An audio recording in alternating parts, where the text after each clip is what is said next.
Hello, this is Andrine, a Jewish American Priestess, and today is technically the last day of Sukkot.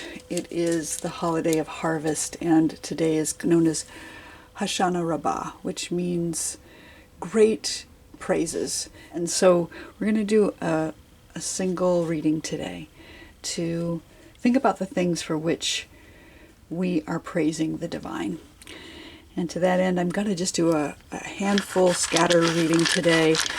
I'm going to shuffle up my Bradford pear Hebrunes in the bowl and just reach in, take a handful, and let's see what we got. All right. Going to first take out all the ones that appear face down. And get those out of the way and see what's left. We have 4 Hebrunes, and 3 of them are in a line, which for me says that that's the path line we're on. And the one that is in the center of that path line is the letter Nun. Now the letter Nun is the letter that begins the word Ne'aman, which means humble or humility. And it's lying on its back, so it's got a bit of prostrated energy, which is interesting because we're coming into the next month soon, the month of Heshvan, which is this letter corresponds to the month of Heshvan, and there's one holiday in the month of Heshvan called Sigd, which literally means prostration. So we have this letter Nun, which both means humility, Ne'aman, and miracle, Nes.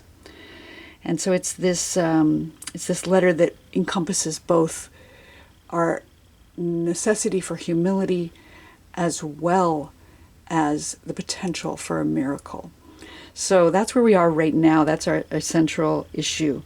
And I see it as telling us that we need to remain humble and loyal and faithful to the path that we're on, not to stray from our beliefs.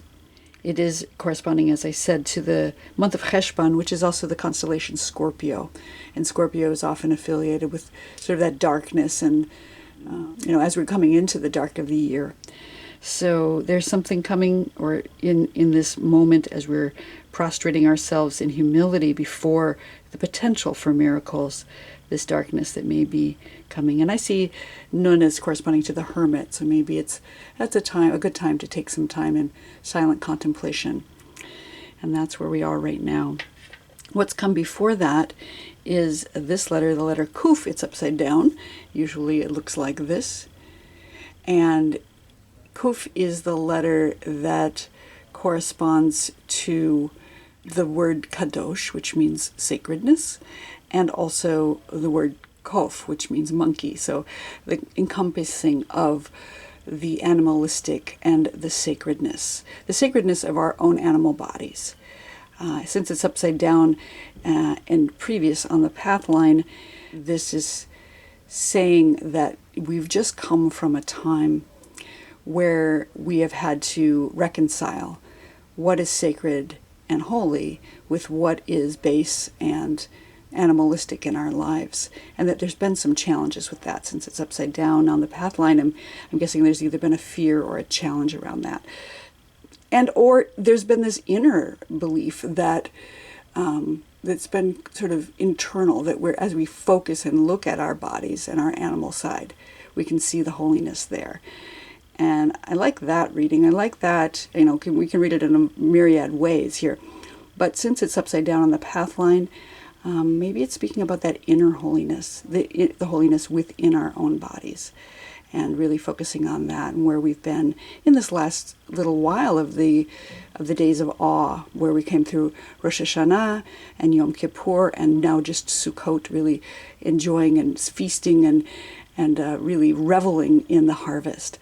So we've been having this inner reconciliation between the sacredness of our own animal bodies in this near past time.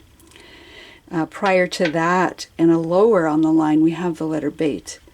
And the letter Beit is facing down in the reading, is the letter that means a home or house.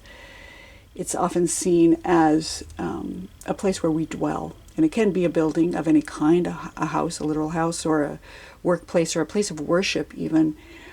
But since it's face down and low in the reading, I'm going to say that there's been some challenges with being where we are, that our homes have been possibly disrupted. Maybe there's been a disruption in our house, in our home. And that home can be just where we dwell on the earth, and or where we dwell in our bodies themselves. Beit is the letter that has the binary transformation of life and death. And so it's face down. There's been maybe some challenges with reconciling where do we exist on that continuum between life and death, and has there been some fear about whether we're going to be written in the book of life, since we just came through the high holidays here, that maybe there's been a little bit of a challenge around that. The way to upright our bait is to really focus in and sit with that, sit with where we are in our homes, where we are in our bodies. It is the letter that corresponds to the day of Shabbat in the week. So resting maybe has been a challenge, and that's the way to deal with something that is twisted like this, is to take time to rest, take time to really focus on our dwelling place in our bodies and or in the world. And that's where we've been in the a little more distant past. And where we're heading to in the future is we have the letter Gimel. And Gimel is on its back. So the letter Gimel is the letter that means foot or camel, and it's about forward motion.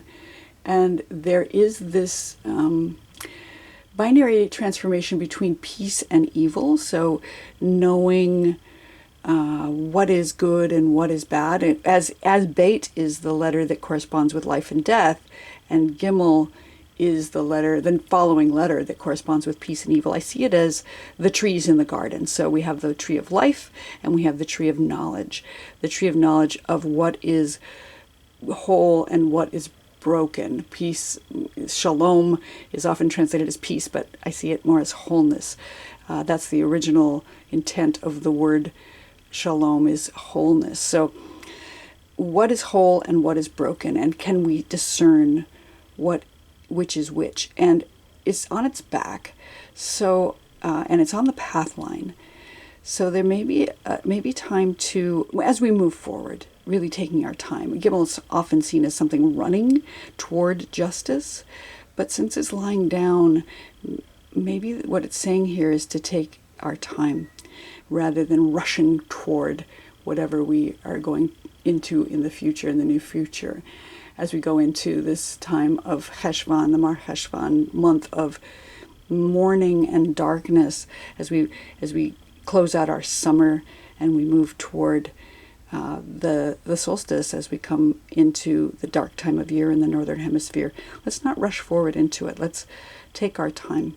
And I see that also because the Nun, which is where we are right now, also on its back, is the letter that corresponds to the foundation of locomotion, which is a much more steady pace. So as we're taking time in contemplation and coming up with our steady pace forward, let's not rush it.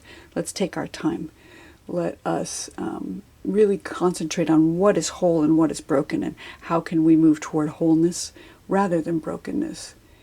Gimel is often seen as walking toward justice. As I said, it is the letter that corresponds to the planet Jupiter in the sky. So something very large, and Jupiter in Hebrew is the word tzedek, which means justice. So we're moving towards justice. We're moving toward wholeness. We're moving toward something very large.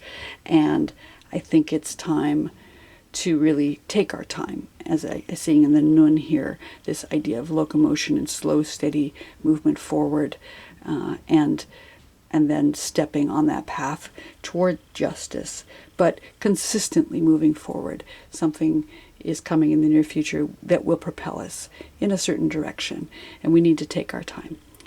And that's what I'm seeing for right now in this time of Hoshana Rabbah, when we are giving praise for these things, for the miracle that is potentially coming, for the sacredness of our own bodies, for even the fears or challenges we've had with where we are in our home, because it allows us to know how to move forward. It allows us to give a good direction and to choose life as we move forward into this discernment between what is whole and what is broken, and how can we set forth toward justice for repair. And that's what I'm seeing right now, is the things that we are working toward to give those Hoshana Rabbahs, to give those great praises of thanks to the divine for all that we have, even if it's challenging, even if we're sitting with it inside, even if we can't necessarily yet see the miracle that's coming. That's what I'm seeing right now for our time as we finish up the holiday of Sukkot and come toward the next month, the next iteration. Thank you so much for watching. I hope you have a beautiful final day of Sukkot, and also for Shemini Atzeret, and as we roll back the Torah coming up this weekend. Shabbat Shalom.